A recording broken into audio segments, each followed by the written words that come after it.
Tere, minu nimi on Helen Aaremäe-Saar.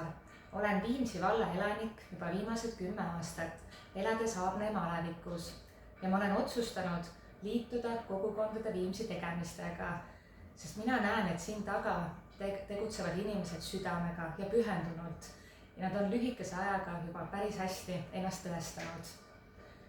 Ma olen oma erialalt jurist ja lõpetanud Tartu Ülikooli õigusteaduskonna magistriõppe, aga ma olen ka 2 väikese lapse ema ja just oma väikeste laste kõrvalt olen olnud inspireeritud ja aktiivselt panustanud kohaliku hariduselu rikastamisse läbi kohaliku MTÜ edendades Montessori haridust.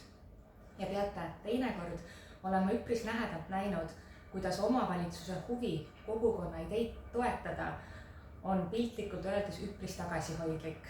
Mina usun, et Viimsi vallas tuleks asju ajada ausalt ja läbipaistvalt, hoides meie metsi ja randu.